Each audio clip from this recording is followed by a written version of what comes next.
प्रसन्नवदनं ध्याये सर्वविघ्नोपशान्तये अगजाननपद्मार्कं गजाननमहर्निशम् अनेकदन्तं बुद्धानाम् एकदन्तमुपास्महे एकदन्तमुपास्महे గురుబ్రహ్మ. చిన్నారులందరూ కూడా చక్కగా ప్రదర్శించబోతున్నారు. ముందుగా మనం గాథలోకి ప్రవేశిద్దాం. వామన చరిత్రని చెప్పుకోవాలంటే విష్ణుమూర్తి దశావతారాలలో వామనావతారము 5వది. బలిచక్రవర్తి ప్రహ్లాదుడి మనవడు, విరోచనుడి కుమారుడు ఆయన. బలిచక్రవర్తి యజ్ఞయాగాదులు నిర్వహిస్తూ ఉండేవారనమాట. ఇక్కడ తన తాత ప్రహ్లాదుడి లాగా కూడా బలిచక్రవర్తి చిన్నప్పటి నుంచే కూడా ఆయన గొప్ప విష్ణు భక్తుడు. రాజ్య పరిపాలనలో కూడా చక్కని సమర్థుడు ఆయన. చక్కగా రాజ్య పరిపాలన చేస్తూ ఉంటారు. అయితే ఇక్కడ దేవతల రాజు అయిన ఇంద్రుడికి, రాక్షస రాజు అయిన బలిచక్రవర్తికి కూడా తరచుగా యుద్ధాలు జరుగుతూ ఉండేవి. అంటే ఇక్కడ రాక్షసులకు దేవతలకు కూడా యుద్ధాలు జరుగుతూ ఉండేవి అని. అంటే ఒకనాడు యుద్ధంలో దేవతల రాజు అయిన ఇంద్రుడితో బలిచక్రవర్తి యుద్ధం చేసి ఆ యుద్ధంలో ఓటమి పాలయ్యాడు. ఇంకా తను ఎంతో బాధపడుతూ తన గురువు గారైన శుక్రాచార్యుడి వద్దకు వెళ్తారు. జరిగిన విషయం అంతా కూడా శుక్రాచార్యుడికి వివరిస్తారనమాట. నేను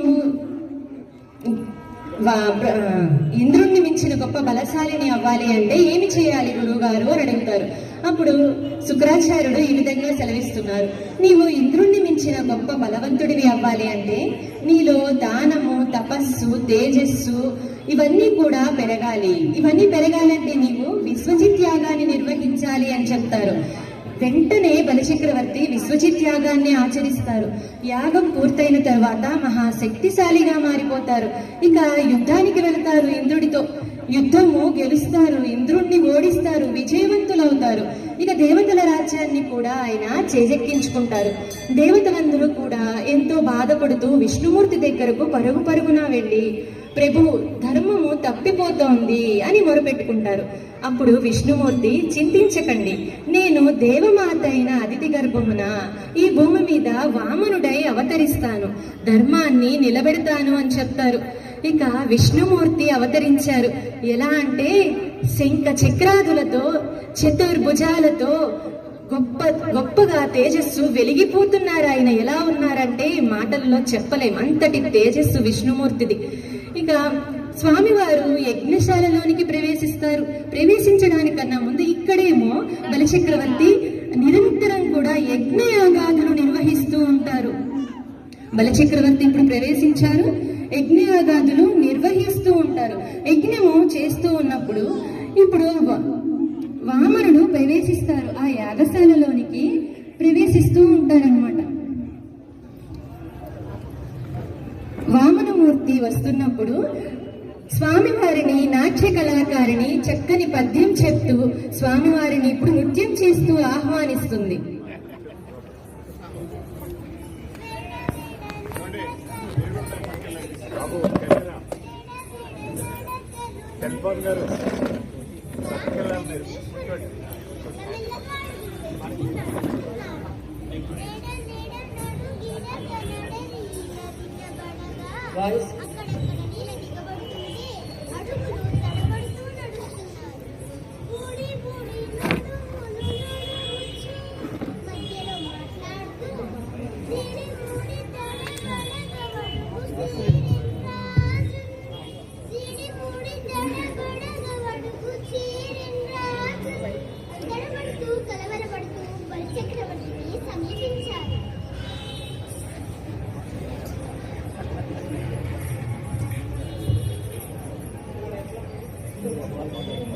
యజ్ఞశాలలోనికి ప్రవేశించినప్పుడు స్వామివారి నడకల చేత భూమి కదిలిపోతోందని చెప్పారు ఇప్పుడు నర్తకి. ఆ తరువాత స్వామివారి యజ్ఞశాలలోనికి ప్రవేశించినప్పుడు అందరూ కూడా ఎంతో తత్తరపాటికి లోనయ్యారని కొంతమంది అయితే గజిబిజిగా ఏదేదో గందరగోళంగా మాట్లాడుకుంటున్నారని ఇప్పుడు బ్రాహ్మణులు చక్కని వర్ణనను మన ముందుంచడానికి వచ్చేస్తున్నారు. భగవత్ స్వరూపుడైన మహావిష్ణువు వామన రూపంలో యాగశాలలోనికి ప్రవేశించడంతో అక్కడ ఉన్న వారంతా ఆ తేజో ప్రభావానికి తత్తరపడుతున్నారట. గుజ గుజలు వారును గజిబిజి బడువారు జాలగలటల పడుచున్ గజిబిజి ఐరి సభాస్థలి ప్రజలను పొట్టివడుగు బాపని రాతన్. ఆశ్చర్యానికి లోనైన బ్రాహ్మణులు ఒకరికొకరు గుసగుసలుగా ఏవేవో చెప్పుకుంటున్నారట. కొందరు గజిబిజిగా తిరుగుతున్నారట. కలకల రావాలతో యజ్ఞ కార్యాలన్నీ విడిచి అటు ఇటు నడుస్తున్నారట. ఈ విధంగా స్వామి రాకతో యజ్ఞ ప్రదేశమంతా తత్తరపాటుకు లోనైందట. స్వామి రాకతో అక్కడున్న వారంతా ఎంతో తత్తరపాటికి లోనయ్యారని ఇప్పుడు బ్రాహ్మణులు చక్కని వర్ణనను మన ముందుంచారు. ఇప్పుడు వామనమూర్తి యజ్ఞశాలలోనికి ప్రవేశించాక యజ్ఞశాల మొత్తం కూడా తిరుగాడి బలిచక్రవర్తి ఎక్కడున్నాడో కనుగొని బలిచక్రవర్తి వద్దకు సమీపించి బలిచక్రవర్తితో ఏమంటున్నారో చూడండి. ఆహా దానవ చక్రవర్తి, నీకు శుభముగాక. స్వస్తి జగత్రయీ భువన సాధన కర్తకు అసమాత్ర విధ్వస్త నిలింపవర్తకు ఉదార పద వ్యవహర్తకు మునీంద్రస్తుత మంగళాగ్ర విధాన విహర్తకు నిజరీగల స్వస్థ సువర్ణ సూత్ర విహర్తకు దానవలోక వర్తకు. స్వస్తి స్వస్తి స్వస్తి. ఇతడే దానవ చక్రవర్తి. నేను చేయదలిచిన దేవతా యజ్ఞమునకు సహాయం అర్చించుటకై ఎంతో ప్రయాసపడి ఇక్కడికి వచ్చాను. వామనుడు బలిచక్రవర్తితో మాట్లాడిన మొట్టమొదటి మాట స్వస్తి. ఇక్కడ స్వస్తి అని రెండు విధాలైన అర్థాలు వచ్చే విధంగా చెప్తారనమాట. మొట్టమొదటిగా దేవతలందరికీ కూడా శుభం కలగాలనే ఉద్దేశంతో స్వామివారు స్వస్తి అని పలికారు. తర్వాత స్వస్తి అని ఎందుకు పలికారంటే, సాధారణంగా మనం స్వస్తి అని ఎప్పుడు చెప్పుకుంటాము? ఏదైనా కార్యక్రమం ముగించాల్సి వచ్చినప్పుడు స్వస్తి అని చెప్పుకుంటాం. అంటే అప్పుడు శాంతి మంత్రం చెప్పి స్వస్తి అంటాం కదా. అదే విధంగా ఇక్కడ వామనమూర్తి బలిచక్రవర్తికి ఈ రోజుతో నీ రాక్షస వంశానికి నేను ముగింపు పలకడానికి ఇక్కడికి వచ్చాను, నీకు ముక్తిని కలగజేయడానికి ఇక్కడికి వచ్చాను అని ఈ విధంగా స్వస్తి అని రెండు రకాలైన అర్థాలు వచ్చేటట్టుగా చెప్పారు. ఇప్పుడు బలిచక్రవర్తి బ్రాహ్మణ వటువుతో ఎవరివయ్యా నువ్వు, ఎక్కడి నుంచి వచ్చావు అని ఈ విధంగా మాట్లాడుతున్నారు. ఆహా, ఎవరి మహాత్ముడు, ఎంతటి బ్రహ్మతేజము వడుగా ఎవరి వాడవెవ్వడవు సంవాస స్థలం పీయది ఈ ఎడకున్ని వరుదించుటన్ సఫలమయ్యేన్ వంశమున్ జన్మమున్ కడుధన్యాత్ముడనైతి ఈ మకము యోగ్యం బయ్యే నా కోరికల్ గడతీరిన్ సుహృతంబులయ్యే సికులు కళ్యాణమిక్కాలమున్. ఓ బ్రాహ్మణోత్తమ, ఎవ్వరి వాడవయ్యా నీవు, ఎతట నుంచి వచ్చావు? నీ రాకతో మా వంశము, నా జన్మము, నా యజ్ఞశాల, ఈ యజ్ఞశిఖలు సమస్తము ధన్యమైనవి కదా. మహాత్మా, ఈ ఆసనమును అలంకరింపుము. ఓ చిన్నివాడుగా, ఇంతటి గొప్ప తేజస్సుతో వెలిగిపోతున్నావు.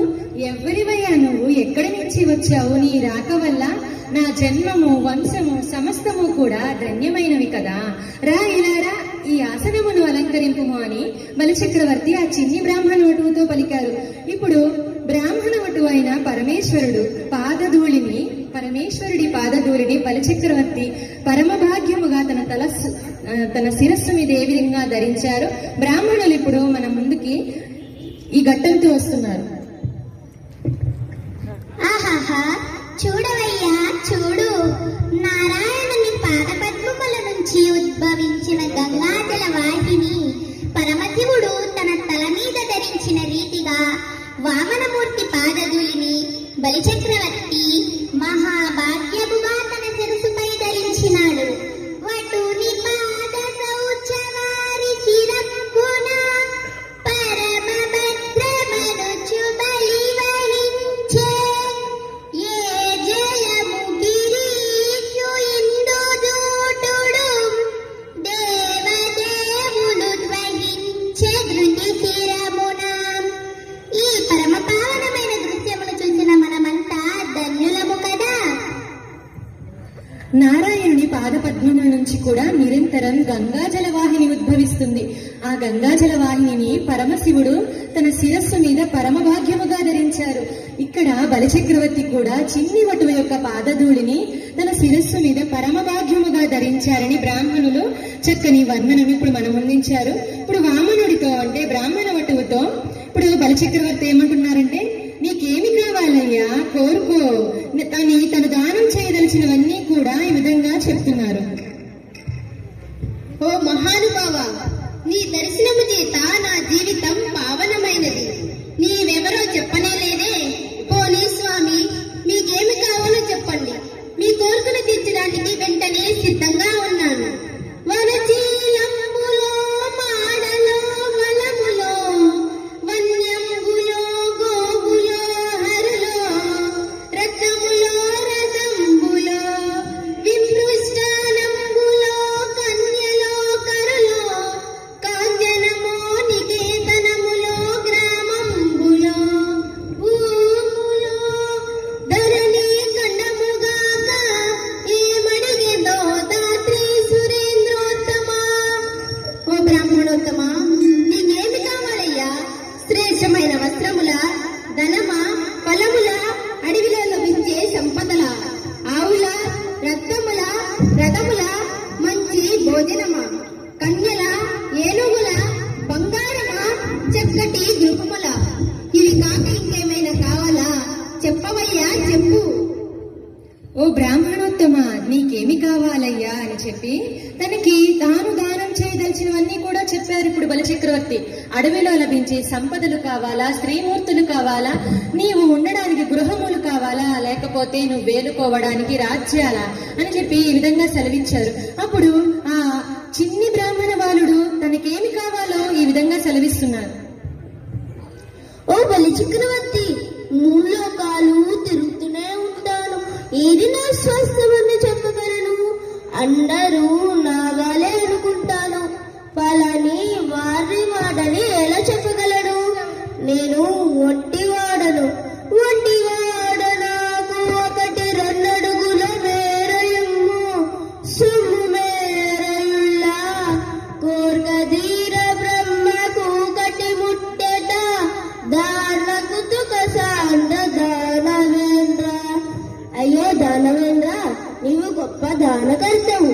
నా వంటి బ్రాహ్మణులకు బ్రహ్మరాశులు కానుదేవాలని ఉత్సాహపడతావా? ఓ బలిచక్రవర్తి, నేను ఒంటిన వాడును, నాకే దండాసులు వద్దు, 3 అడుగుల మేర స్థలాన్ని మాత్రమే ఇవ్వు. దానినే నేను బ్రహ్మలోక ప్రాప్తిగా భావిస్తాను. బలి తాను దానం చేయదలిచినవన్నీ చెప్పగా చిన్ని బ్రాహ్మణుడు ఏమంటున్నారంటే, నీవు గొప్ప దానకర్తవు, కానీ నేను ఒంటరి వాడను. నీవు దానం చేయదలిచిన ఈ అఖండ భూభాగములు, స్త్రీలు నాకేమి వద్దు.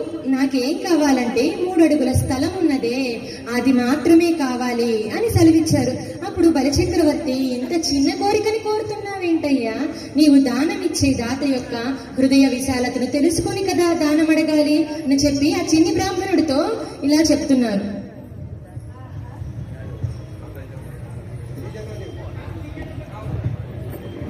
ఆహా, ఇంత చిన్న కోరిక! అయ్యా వామన, కొంచెం అడిగితివా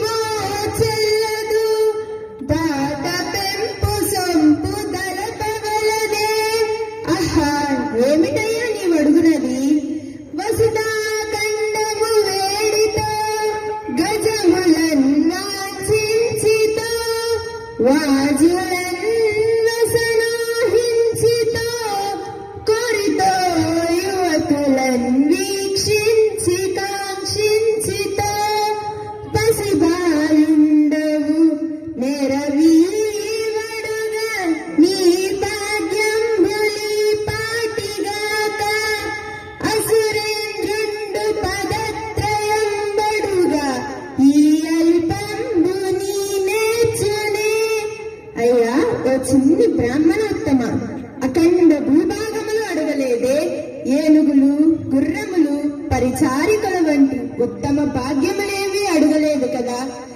చిన్న పిల్లవాడివి. ఆహా, 3 అడుగుల స్థలమా నీవు అడుగునది?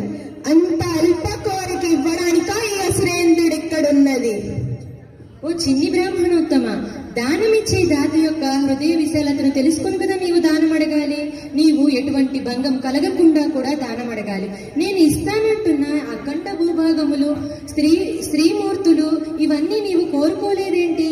ఓహో, నీవు చిన్ని బాలుడవు కదా, అడగడం కూడా చేత కాలేదు కదా, అందుకనేనా 3 అడుగుల స్థలం కోరుకున్నావు. నా ఎందు దయించి నీవు ఇంకొక కోరిక కోరుకోమని చెప్తున్నారు. దానికన్నా ముందర వామనుడు ఈ విధంగా సెలవిస్తున్నారు.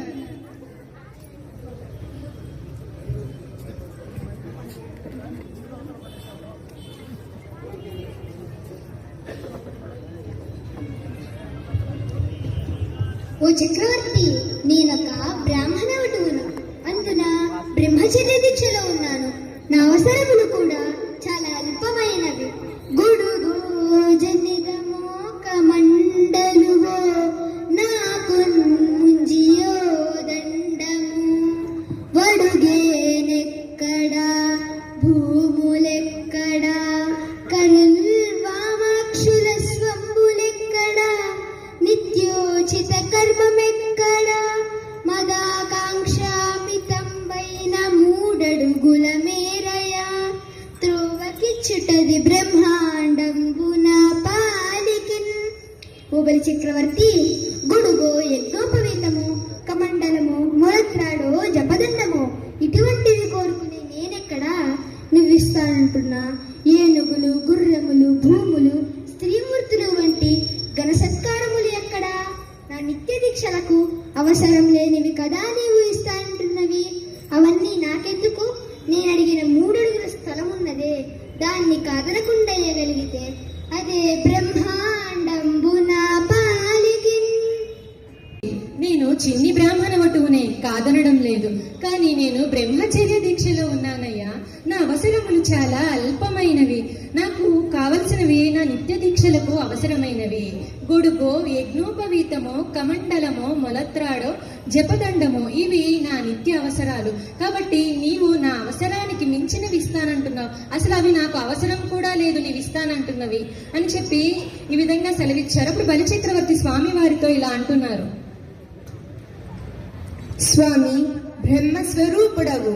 నీవడిగిన 3 అడుగుల స్థలం ఇవ్వడానికి నాకెట్టి కష్టమూ లేదు. కానీ ఇంత చిన్న కానుక నేనిస్తున్నాననే భావన నన్ను బాధిస్తున్నది. నా యందు దయతో దానికి తోడుగా మరొక్కటి అడగండి స్వామి. ఇప్పుడు బలిచక్రవర్తి ఏమంటున్నారంటే స్వామి వారితో, నేను ఇంత చిన్న కోరికను నీవు కోరుకున్నావేంటి, ఎంతో బాధపడుతున్నాను, అందుకని నీవు మరొక కోరికని కోరుకోవయ్యా అని చెప్పి ఆ చిన్ని బ్రాహ్మణుని అడిగారనమాట. అప్పుడు ఆ చిన్ని వామన వటువు ఈ విధంగా సెలవిస్తారు. ఆహా, బలి సార్వభౌమ, నీ వంటి మాట తప్పని వారు, నీతివంతులైన దాతలు లభించినా కూడా బ్రాహ్మణులు బ్రహ్మనిష్ఠులైన వారు ఎలా ప్రవర్తించాలో వారి మాటల్లోనే వినవయ్యా. ఇప్పుడు బ్రాహ్మణులు జ్ఞాని ఎలా ఉండాలో, దానం ఎలా అడగాలో ఇలా చెప్తున్నారు. వ్యాప్తిం వన్నక వగవక ప్రాప్తంబగులేతమైన 10,000 తృప్తిం జండని మనుజుడు సప్తద్వీపములనైన జగంబడునే. జ్ఞాని తన మనస్సును అదుపులో ఉంచుకొని లోభి గుణాన్ని విడిచిపెట్టి ప్రార్థించిన కొద్దిపాటి వారాన్నే మహాభాగ్యంగా భావించాలి. అలా కాకుండా ఇంకా ఇంకా నాకే కావాలి, ఉన్నదంతా నాకే కావాలి అని ప్రవర్తించేవారు ఎన్ని పుణ్యక్షేత్రాలు తిరిగినా, ఎట్టి దీక్షలాచరించినా కొంచెం కూడా అభివృద్ధి చెందలేరు. దొరికిన దానితో తృప్తి చెందని వాడికి, ఇంకా లేదని దుఃఖించేవాడికి సప్తద్వీపములు ఇస్తే సంతోషిస్తాడా? అందుకని వామనుడు ఏమన్నాడంటే, తనకి 3 అడుగులు చాలు, అదే నాకు బ్రహ్మాండంబు నేను అని భావిస్తాను అని చెప్తున్నారని ఇక్కడ బ్రాహ్మణులు చక్కగా వర్ణించారు. ఇప్పుడు వామనుడు ఆశ అనేది తుదిలేనిదని, అనంతమైనదని ఇలా వర్ణిస్తున్నారు. ఓ రాజేంద్ర, ఆశ అనేది తుదిలేనిది, అనంతమైనది. విఘ్నులు దానిని వివరిస్తున్నారు, ఆలకించు. ఇప్పుడు విష్ణు భక్తురారైన నాట్య నాట్య కళాకారిణి ఈ విధంగా మాట్లాడుతుంది. లేదంతంబు రాజేంద్ర వారాసి ప్రావృత మిదినీ వలయ సామ్రాజ్యంబు సేకూరియున్ గాసిం వందిరిగాక వైన్యగయ భూకాంత అర్చకామాసెంబాయగనేర్చిరే మును నిజాశాంతంబులంజూచిరే.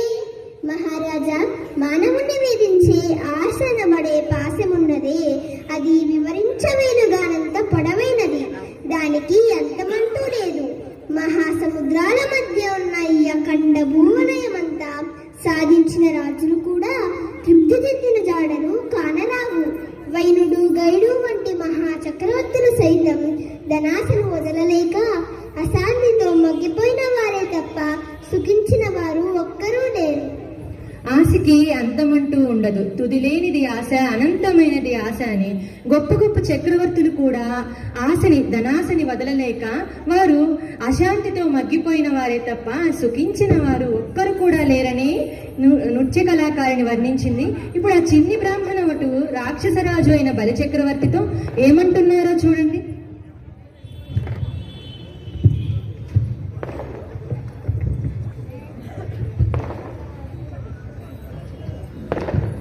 ఓ బలి, ఇదేమిటో ఈ బ్రాహ్మణుడు ఇలాంటి కోరికలు అడుగుతున్నాడని దిగులు చెందుతున్నావా? ఇది ఏమి వేడి తినని నీ మదివగావత దారవూయుమా సత్యము పెంపుదావగా గోయిన అర్థం బిగి ఇచ్చట ముజ్జగంబోలిచ్చట మాకున్. ఓ చక్రవర్తి, ఇదేమి కోరిక అని చింతించకుండా దానమివ్వవయ్యా. నిర్మల చిత్తంతో దానమివ్వు. ఈ జగతిలో సత్యం వర్ధిల్లేందుకోసమే నేను 3 అడుగులు కోరాను. నాకు ఈ 3 అడుగులు ఇచ్చుట లోకములిచ్చిన దానితో సరి సమానము. ఇదేమిటి, ఈ చిన్ని బ్రాహ్మణుడు ఇలాంటి కోరికలు కోరుతున్నాడని నీవు చింతించకుండా నిర్మల చిత్తంతో దానమివ్వు. నీవు ఈ 3 అడుగులు ఇస్తే ముల్లోకాలు ఇచ్చిన దానితో సరి సమానమని చెప్తున్నారు. అప్పుడు బలిచక్రవర్తి ఇలా అంటున్నారు. ఆహాహా, మహాత్ములారా, విన్నారటయ్యా పరందాముని మాటలు. సత్యము పెంపొందేందుకే కోరుతున్నాడట ఈ 3 అడుగుల స్థలము. ఓహో, పుట్టి నేర్చుకనెను పుటక నేర్చెను, చిట్టి బుద్ధులిట్టి పొట్టి వడుగు పొట్టనున్న వెళ్ళ భూమెలు. ఆహా, ఏమైతేనేమిలే, పరమేశ్వరుడంతటి వాడు వచ్చి నన్ను ధరణి దానం అడుగుతున్నాడు. ఇంతకన్నా నాకేం కావాలి? తాగోరిన ధరణి దానమిచ్చేదనిప్పుడు. పుట్టి నేర్చుకున్నాడా లేక పుట్టకుండానే నేర్చుకున్నాడా? ఈ మాయ మాటలు పరమేశ్వరుడు నిలువల్లా మాయలే కదా పరంధామునికి. ఏమైతేనేమిలే, భగవంతుడు వచ్చి నన్ను ధరణి దానం అడుగుతున్నాడు. మహదానందంగా భగవంతుడు అడిగిన 3 అడుగుల స్థలాన్ని దానమిస్తాను. పుట్టి నేర్చుకున్నాడా లేక పుట్టకుండానే నేర్చుకున్నాడా? ఈ మాయ మాటలు పరంధాముడు అంటే ఇక్కడ ముందుగానే బలిచక్రవర్తి తూచాయిగా గ్రహించారు. వచ్చినది చిన్ని బ్రాహ్మణ బాలుడు కాదు, పరమేశ్వరుడే దిగి వచ్చాడు తనని దానం అడగడానికి అని మహదానందంగా ఆ భగవంతునికి తానడిగిన 3 అడుగుల నేలను నేను దానమిచ్చేస్తానని చెప్పారు. ఇప్పుడు వస్తున్నారండి శుక్రాచార్యుడు పరుగున వచ్చి, నీవు దానమిచ్చేస్తున్నావా? వచ్చినది ఎవరో తెలుసా? నీవు ఆ చిన్ని బ్రాహ్మణుడు కాదు, వచ్చింది అసలు ఎందుకు వచ్చాడో తెలుసా అని ఈ విధంగా సెలవిస్తున్నారు. అయ్యో ధనుజేంద్ర, ఇతడు బ్రాహ్మణవటు కాడు, కశ్యప ప్రజాపతికి పుత్రుడే జన్మించిన రాక్షస హంతకుడు శ్రీహరి. ఇతనికి వరాలిస్తే నీ జాతికి వినాశనం తప్పదు. కులము రాజ్యము తేజము నిలుపు మీ గుచ్చుండు విశ్వంభరుండు అలతింబోడు త్రివిక్రమ స్ఫురణ వాడి నిండు బ్రహ్మాండమున్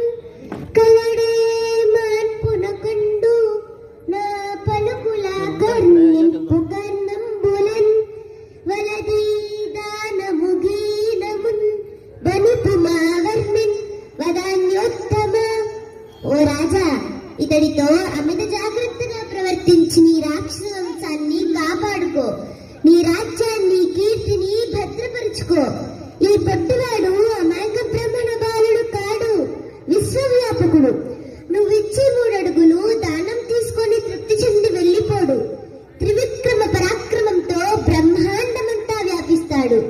ఆపగలవాడు ఎవ్వడూ లేడు. నా మాట విని దానము లేదు గీనము లేదు అని చెప్పి నేను ఇవ్వనని ఖచ్చితంగా వివరించి ఇతడిని పంపించు. శుక్రాచార్యుడు ఏమంటున్నారంటే రాక్షసరాజుతో, ఓ రాజా, నీవు అమిత జాగ్రత్తగా ఉండి నీ రాక్షస రాజ్యాన్ని కాపాడుకో. వచ్చినవాడు విష్ణుమూర్తి, నీవిచ్చే 3 అడుగుల నేలతో తృప్తి చెంది వెళ్ళడయ్యా. త్రివిక్రమ స్వరూపంతో బ్రహ్మాండం మొత్తాన్ని వ్యాపిస్తాడు. అతన్ని ఆపగలవారు ఎవ్వరూ లేరు. కాబట్టి నీవు దానము లేదు గీనము లేదని చెప్పి తనకి ఖచ్చితంగా వివరించి చెప్పి దానం ఇవ్వరని చెప్పి, నన్ను అర్థిస్తున్న ఈ దివ్యహస్తము సాక్షాత్ లక్ష్మీదేవిని అలరించగలిగిన శ్రీహస్తమా? ఆహా, అటువంటి మహోన్నత అభయహస్తము నేడ క్రింద ఉండి నా చేయి పైనటమా? ఈ అదృష్టం ముందు నా రాజ్యం ఏ పాటిదయ్యా? ఈ రాజ్య సంపదలు, ఈ శరీరాలు, ఇవన్నీ ఎంతవరకు శాశ్వతాలు? ఇవన్నీ ఒక నాటికి నశించిపోయేవే కదా. అందరూ కూడా లక్ష్మీదేవి యొక్క కటాక్షం కోసం ఎదురు చూస్తూ ఉంటారు. కానీ ఆ లక్ష్మీదేవి మాత్రం స్వామి వారి చూపు కోసం పరితపిస్తుంది. ఆయన తనని చూడాలని ఎంతో కోరుకుంటుంది. అటువంటి లక్ష్మీదేవి పరవశించిపోతుంది స్వామివారి యొక్క చేయి తన శరీరం మీద వేస్తే. కాబట్టి అటువంటి తల్లిని పరవశింప చేసేటటువంటి స్వామివారి నూతన మర్యాద పొందినటువంటి ఆ విష్ణుమూర్తి యొక్క చేయి క్రింద ఉండటమా, నా చేయి పైన ఉండటమా, నేను ఆయనకి ఇచ్చేవాడిన ఇంతటి మహద్భాగ్యం ఇప్పటికైనా ఎవరికైనా దక్కిందా? లేదు కదా. అటువంటి స్వామి బ్రాహ్మణ వటువు రూపంలో వచ్చి నన్ను ధరణి దానం అడుగుతున్నాడు. ఇవ్వద్దని అంటున్నారా? నేను దానము ఖచ్చితంగా ఇస్తాను అని చెప్పారు ఇక్కడ బలిచక్రవర్తి. ధనము పోయినా, శరీరము పోయినా సరే, రాజ్యము పోయినా, గీచము పోయినా నేను దానం ఇచ్చేస్తానని చెప్పారు. ఆ తర్వాత శుక్రాచార్యుడు ఈ విధంగా మాట్లాడుతున్నారు. ఓ బలి చక్రవర్తి, నా మాట విను. ఇప్పటిదాకా అఖండ సంపదలతో 14 భువనములను పాలించావు. కానీ ఈ దానముతో సమస్తమంతా పోగొట్టుకొని నిరుపేదవై అవమానపడతావు. రాక్షస కులద్రోహి శిక్షను అనుభవిస్తావు. ఓ బలచక్రవర్తి, నా మాట విని నీవు దానం ఇవ్వద్దు. నీవు ఈ దానం ఇస్తే ఇప్పటి వరకు ఏ సిరి సంపదలనైతే నీవు సంపాదించుకున్నావో అవన్నీ పోగొట్టుకుంటావు, కులద్రోహివైపోతావయ్యా అని చెప్పి దానం ఇవ్వద్దని చెప్తున్నారు. అప్పుడు బలి శుక్రాచార్యుడితో ఇలా అంటున్నారు. కారీరాజులు రాజ్యముల్ గలుగవే, గర్వోన్నతి పొందరే, వారిని సిరిమూట కట్టుకొని పోవం జాలిరే, భూమిపై మేరైనం గలదే, శిబి ప్రముఖులున్ ప్రీతిన్య సిక్కాములైరే కోర్కులు, వారలన్ మరచిరే ఈ కాలమున్ భార్గవా. ఓ బ్రాహ్మణోత్తమ, పూర్వము ఎంతమంది రాజులు ఈ రాజ్యమును పరిపాలించలేదు, ఎంతమంది అహంకారంతో విర్రవీగలేదు. కానీ వారిలో ఎవరైనా ఈ జగతిని విడిచిపెట్టి వెళ్ళేటప్పుడు ఈ సిరి సంపదలను ముట్టగట్టుకుని వెళ్ళగలిగారా? కనీసం ఈ భూమి మీద అటువంటి వారి పేరైనా ఎవరైనా చెప్పుకుంటూ ఉన్నారా? కానీ శిబి చక్రవర్తి వంటి వారు ఎంతో ప్రేమతో కీర్తిని వాంఛించి అడిగిన వారికల్లా కోరికలు తెచ్చారే, అట్టి వారిని లోకం మరిచిపోయిందా? ఇప్పటి వరకు వారిని స్మరిస్తూనే ఉన్నది కదా. బలచక్రవర్తి తన గురువు గారితో ఇలా అంటున్నారు. పూర్వము ఎంతో మంది రాజులు రాజ్యాలను పరిపాలించారు కదా, వారేమైనా ఈ లోకాన్ని విడిచి వెళ్ళేటప్పుడు వారు సిరి సంపదలు ఏమైనా మూటగట్టుకొని వెళ్ళారా? లేదు కదా. మరి శిబి చక్రవర్తి వంటి గొప్ప చక్రవర్తి కూడా అడిగిన వారికి లేదనకుండా దానం ఇచ్చారు, ఎంతో కీర్తిని వాంఛించారు. అటువంటి మహా చక్రవర్తులను కూడా మనం ఇప్పటికీ ఈనాటికి ఈ రోజుకి స్మరించుకుంటూనే ఉన్నాం కదా అని చెప్పి బలిచక్రవర్తి శుక్రాచార్యుడితో అన్నారు. అప్పుడు శుక్రాచార్యుడు బలితో ఏమంటున్నారో చూడండి. ఓ బలి చక్రవర్తి, నీకొక ధర్మ సూక్ష్మము చెబుతాను, శ్రద్ధగా విను. వారి చాక్షులందు వైవాహికములందు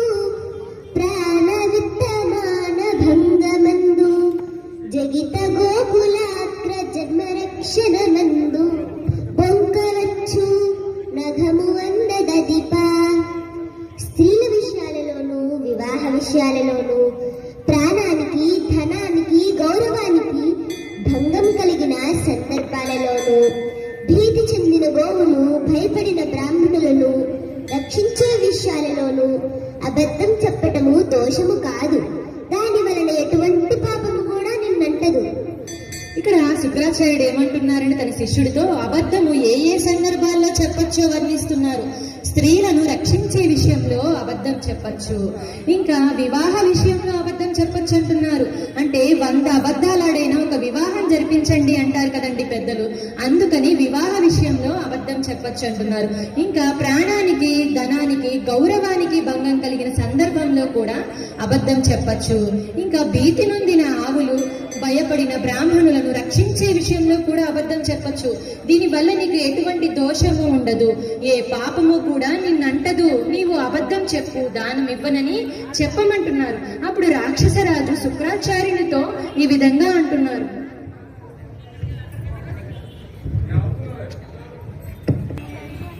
గురుదేవ, ఇదంతా భగవత్ ప్రేరితమై జరుగుతున్నది. పంచభూతముల సాక్షిగా భగవంతునికి ప్రమాణం చేసి మళ్ళీ మాట తప్పమంటున్నారా? నన్ను క్షమించండి. ఈ జీవితంలో ఎవరికీ శాశ్వతం కాదు. బ్రతికే 4 రోజులు అసత్య ప్రవర్తనతో బ్రతకటం హీనములకెల్లా హీనము. సత్యము, దానము, కరుణ, ధర్మము వంటి గొప్ప భావాలకు దూరంగా కాలం గడిపే మూఢుడు ఏ మహత్తత్వాన్ని సాధించలేడు. చలియే మృత్యువు చుటనే ముడు సంసేవాతులే తింకరుల్ శిలలంజేసనే తన్ను బ్రహ్మ దురనే జీవంబునో చెల్లరే చలితం బహుట ఎరుంగకి కపట సారంబు నిగ్గందుగా ధనచున్మూడు సత్య దాన కరుణ ధర్మాతి నిర్ముక్తుడై. ఓ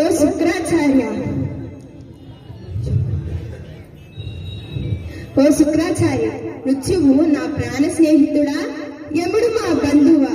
యమకింకరులేమైనా నా సేవకులా? బ్రహ్మదేవుడేమైనా నా శరీరాన్ని శిలారూపంలో తయారు చేశాడా? లేదే. మరి నేను మరణం లేనివాడని ఎట్లా అవుతాను? అయ్యో, చంచలత్వం చేత సత్యము ఎరుగని మూఢుడు ఈ జీవితమును శాశ్వతమని అనుకుంటున్నాడు కదా. అసత్య భావన చేత దానము, కరుణ వంటి ధర్మ మార్గాలను వీడి అసత్య వ్యర్థ జీవితాలు గడుపుతున్నారు కదా. ఇక్కడ బలచక్రవర్తి తన గురువు గారైన శుక్రాచార్యుడితో ఏమంటున్నారంటే, ఆచార్య, నేనేమైనా ఎప్పటికీ మరణం లేని వాడిని అవుతానని మీరు అనుకుంటున్నారా? మరణం అనేది ఎప్పటికైనా ఎవరికైనా వస్తుంది. యముడేమైనా నా బంధువా? యమకింకరులేమైనా నా సేవకులా? లేకపోతే బ్రహ్మదేవుడేమైనా నా శరీరాన్ని శిలారూపంలో ఏమైనా తయారు చేశారా? లేదు కదా. మరణం అనేది ఎప్పటికైనా ఎవరికైనా తథ్యం. కానీ కొంతమంది ఏం చేస్తున్నారంటే మనోచంచలత్వం చేత ఈ జీవితము శాశ్వతమని భావిస్తున్నారు. ధర్మ మార్గాలను విడిచిపెడుతున్నారు, వ్యర్థ జీవితాలను గడుపుతున్నారు. కాబట్టి ఈ విధంగా ఉన్నవారు ఎప్పటికీ కూడా పైకి రాలేరని ఆయన ఎంతో బాధపడుతున్నారు. ఇప్పుడు వామనుడికి ఆయన ఏమంటున్నారంటే, తాను అడిగిన 3 అడుగుల నేరం దానం ఇచ్చేస్తానని చెప్తున్నారు. అలా చెప్పి కూడా బలి మరలా ఇలా అంటున్నారు. రమ్మా మానవకోత్తమ లిమ్మా నీ వాంఛితమ్ములేదనకిత్తున్ తెమ్మా అడుగుల నిటురానిమ్మ కడుగంగమలయు ఏటికి తడయన్. ఓ బ్రాహ్మణ బాలక, ఓ వామనమూర్తి, లేచి రావయ్యా. నీవు కోరుకుంటున్న 3 అడుగుల స్థలాన్ని లేదనకుండా ఇస్తాను. ఏది? నీ పాదమునిటు రానిమ్ము. నీ పాదార్చన చేసి జలముల సాక్షిగా దానమిస్తాను. ఇంకా ఆలస్యం దేనికయ్యా పరమేశ్వర. బలిచక్రవర్తి తన భార్య అయిన వింధ్యావళిని పిలిచి, నేను ఆ చిన్ని బ్రాహ్మణుడికి 3 అడుగుల నేలను దానమిచ్చేస్తున్నాను అని చెప్తారు.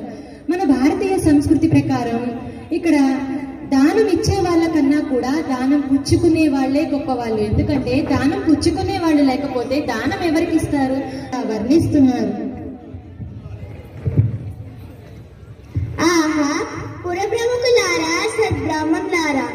అదిగదిగో వేద ప్రమాణాలతో 1000 సూర్యకాంతులతో వెలిగిపోతున్న వేదవేద్యుని పదద్వయము బలిదైతేంద్ర కరద్వయీకృత జల ప్రక్షాళన వ్యాప్తికి జలజాతాక్షుడు సాచయోగి సుమన సంప్రార్థిత శ్రీరమోన్ గలితానంద రమాలలాట పదవి కస్తూరికా సాదమున్ లలినామోదము రత్నను పురిత నానా వేదమున్ పాదమున్ బలి చక్రవర్తి తన 2 చేతులతోనూ కడిగేందుకు వీలుగా పరమేశ్వరుడు తన దక్షిణ పాదమును ముందుకి సాచాడు.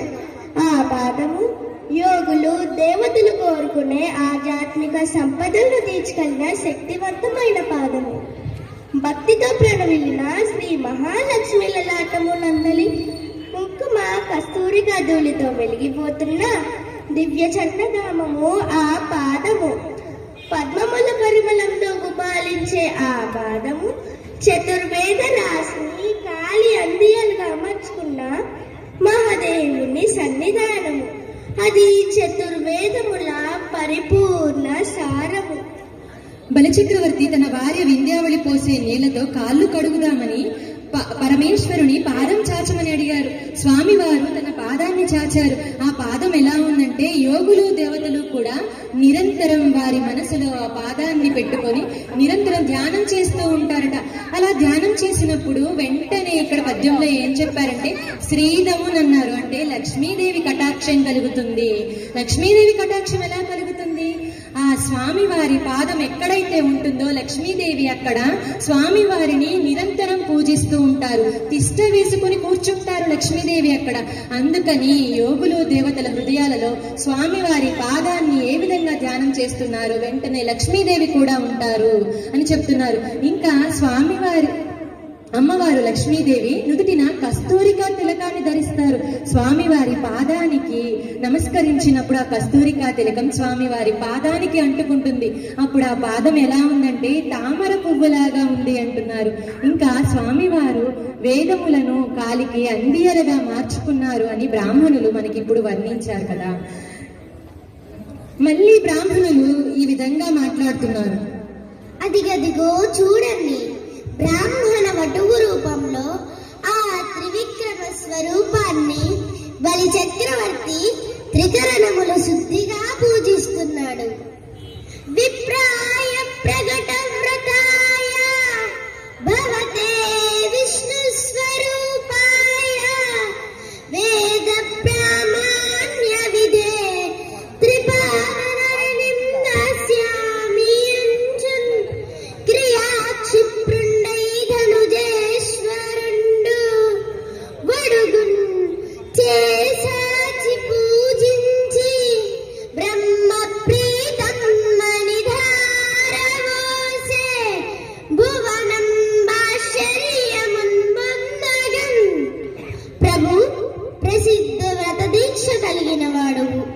విష్ణు స్వరూపుడవు, వేదముల తత్వమెరిగిన వాడు, సర్వజ్ఞుడవైన నీకు ఇదిగో 3 అడుగుల నేలను దానమిస్తున్నాను అంటూ పరమేశ్వర ప్రీతి కలుగును గాక అని నీటిని ధారపోశాడు.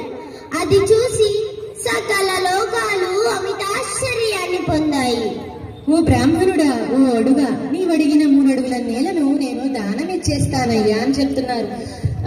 అని కమండలంలో నుంచి అక్కడ తన భార్య నీళ్లు పోస్తుంటే కాళ్ళు కడుగుదామని చూస్తుంటే కమండలంలో నుంచి నీరు రావట్లేదు ఎంతసేపటికి. ఇక్కడేమో శుక్రాచార్యుడు తన శిష్యుడి మీద ఉన్న అమితమైన ప్రేమతో కమండలం జలద్వారంలో నుంచి లోపలికి సూక్ష్మ రూపంలో వెళ్లారు. నీటి ధారని పడనీయకుండా అడ్డుపడితే దానం ఇవ్వకుండా ఆగిపోతుంది కదా, అందుకని. ఇక్కడ జగన్నాటక సూత్రధారి ఆ జగన్నాథుడికి తెలియందేముంటుందండి. ఆయన అక్కడ వింధ్యావళి దగ్గరున్న కమండలం ఏదమ్మా ఇటీ అని తీసుకుని తన దగ్గర ఉన్న దర్భల కట్టలో నుంచి ఒక దర్భని తీసుకొని కమండలం జలద్వారంలో పెడతారు. అప్పుడు అది సూక్ష్మ రూపంలో ఉన్న శుక్రాచార్యుడి కంటికి గుచ్చుకుంటుంది. ఆయన వెంటనే జలద్వారంలో నుంచి బయటికి వచ్చేస్తారు. ఇక నీటి ధార ఎలా పడుతుందంటే ధారాళంగా పడుతుంది. తాను అడిగిన 3 అడుగుల నేలని దానం ఇచ్చేశారు కూడా. రాజ్యం పోతోందని తెలిసి ఆడిన మాట తప్పకుండా సంతోషంగా దానం చేసిన బలిచక్రవర్తిని చూసి దేవతలందరూ కూడా పుష్పవృష్టిని కురిపించారు. ఆ తరువాత వామనుడి పాదములు కడిగి బలి ఏ విధంగా ధన్యుడైనాడో బ్రాహ్మణులు ఇప్పుడు వర్ణిస్తున్నారు. సురలోక సముద్ధరణము నిరత శ్రీ కరుణమఖిల నిగమాంతాలంకరణము భవ సంహరణము హరిచరణము నీటగడిగన సురోత్తముడన్. వేద విధాంగాలతో సరి సమానమైన పరమేశ్వరుణ్ణి పాదము సురలోక సముద్ధరణము, దేవతాలోకము సహితము రక్షింప సమర్థమైన ఆ స్వామి పాదము, నిరంతరం లక్ష్మీ పూజితమైన ఆ లక్ష్మీనారాయణుడి పాదము, చతుర్వేదాంతమైన ఉపనిషత్తులకే అలంకారం ఈ పాదము. ఇది సకల దుఃఖాలను నశింపజేయు శ్రీహరి పాదము. మహాభాగ్యశాలి అయిన బలిచక్రవర్తి పరమ పుణ్యతీర్థములైన గంగాజలాలతో స్వామి చరణములు కడిగి ధన్యుడైనాడు. బ్రాహ్మణులు దేవతాలోకములన్నింటినీ కూడా ఉద్ధరించేటటువంటి పాదమది. ఎల్లవేళలా సిరి సంపదలు కలిగినటువంటి పాదము, దయ కలిగినటువంటి వేదములకు అలంకారము ఈ పాదం అని చెప్తున్నారు. అందుకే ఇక్కడ అన్నమాచార్యుల వారు ఏం చెప్పారంటే బ్రహ్మ కడిగిన పాదం అన్నారు. ఈ బలిచక్రవర్తి గాథలో నుంచే ఈ ఘట్టాన్ని తీసుకొని ఆయన చక్కటి పాటను రచించారు. ఇక తరువాత స్వామి 2 అడుగులతో భూమిని ఆకాశాన్ని కొలుస్తూ స్వామి ఎంతో ఎత్తుకి పెరిగిపోయారని పిల్లలందరూ కూడా కలిసి ఇంతింతై వటుడింతై రవిబింబం ఉపమింప అని స్వామి వారి గురించి చక్కని పద్యాలను ఇప్పుడు ఆలపిస్తున్నారు.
ఇంతింతై వటుడింతై అనగా స్వామివారు పెరిగిపోయారట. ఎలా అంటే త్రివిక్రమ స్వరూపాన్ని ధరించారు ఆయన.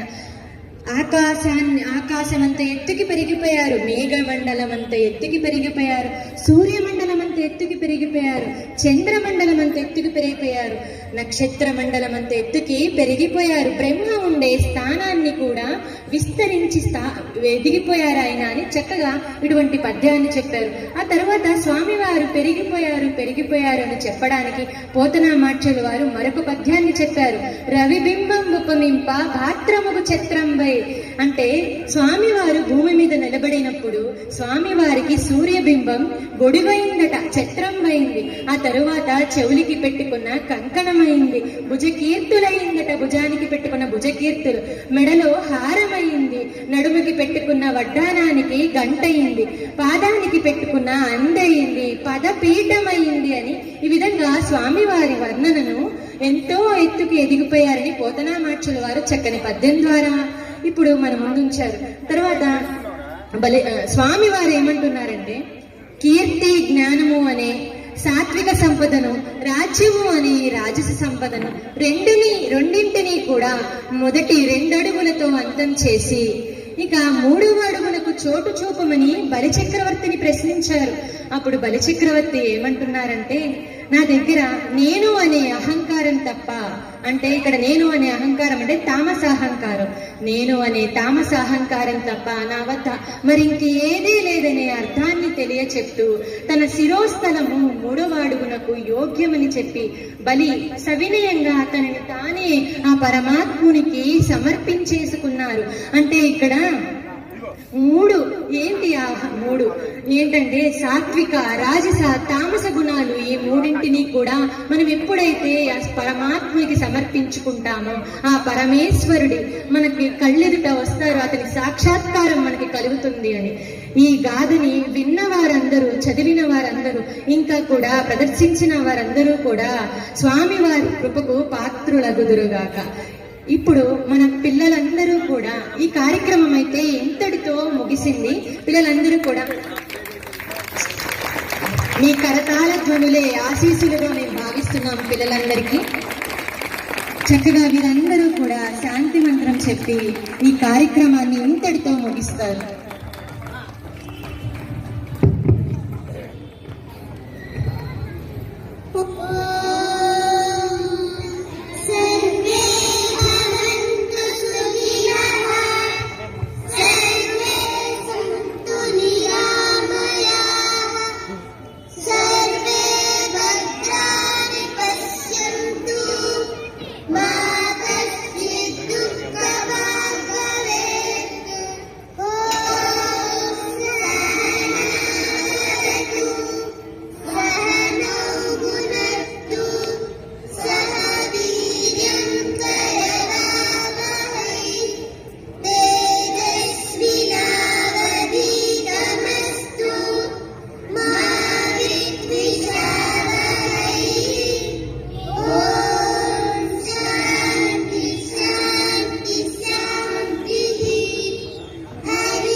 Thank you.